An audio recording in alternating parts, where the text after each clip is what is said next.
So, what's a stroke? A CVA or stroke is a vascular disorder that injures the brain tissue due to a sudden interruption of blood flow to a particular area of the brain.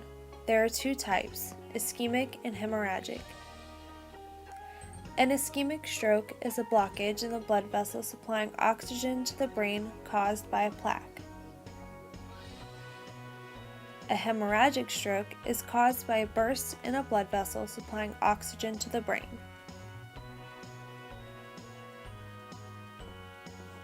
So, how do I actually remember all of that?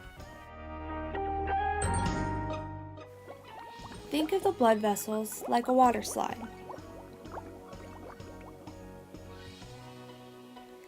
In an ischemic stroke, the plaque is stuck, just like this woman, stuck in the water slide, causing a blockage.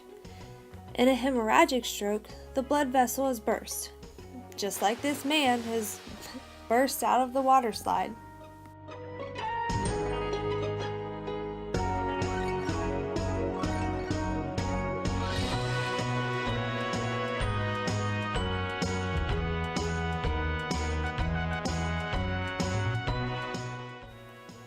For ischemic stroke, there are a few different options for treatment. One is TPA, and two is an angioplasty. TPA, or tissue plasminogen activator, is the first option. It is a thrombolytic and busts the clot to restore blood flow to the brain. Angioplasty is the second option for ischemic stroke.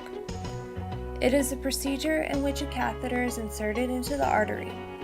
The catheter inflates a balloon that pushes the plaque to both sides of the artery in order to restore blood flow. For hemorrhagic stroke, there are three different treatment options.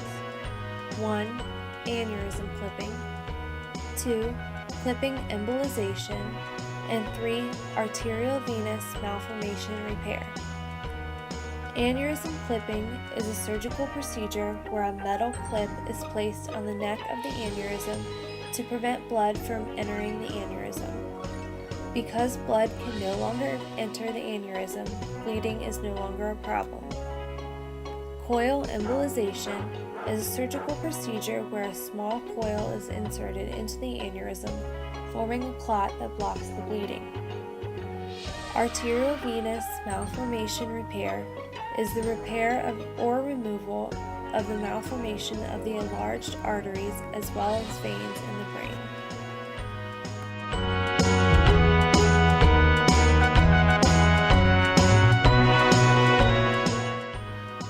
If the patient has had a right-sided CVA, he or she will display paralyzed left side, spatial perceptual deficits, visual field deficits, impulsivity, and impaired time concept. They will also tend to minimize problems and have a short attention span. If the patient has had a left-sided CVA, he or she will display paralyzed right side, impaired speech and language, slow performance, visual field deficits, depression, anxiety, and impaired comprehension.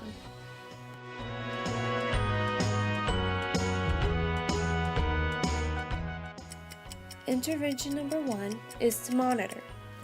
This intervention includes vital signs such as blood pressure, respiratory rate, heart rate, oxygen, temperature, and pain. Intervention number 2 is to administer. This intervention includes administering O2, IV fluids, and anticoagulant antiplatelet drugs. Intervention number 3 is to assess. This intervention includes the assessment of neurostatus, CVA progress, level of consciousness, ICP, and GCS. Intervention number 4 is to assist. This intervention includes assisting the patient with getting out of bed, changing position, communicating and eating, range of motion activities, and ADLs. Finally, intervention number 5 is to teach. This intervention includes teaching your patient about risk factors for stroke, signs of stroke, rehab options, and coping strategies.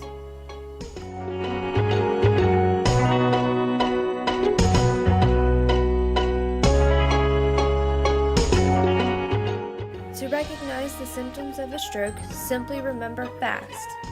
F stands for face. Does the patient's face look uneven? A stands for arm. Does one arm drift down? S stands for speech. Does their speech sound a little funny? And finally, T stands for time. Every second counts, because every second a brain cell dies.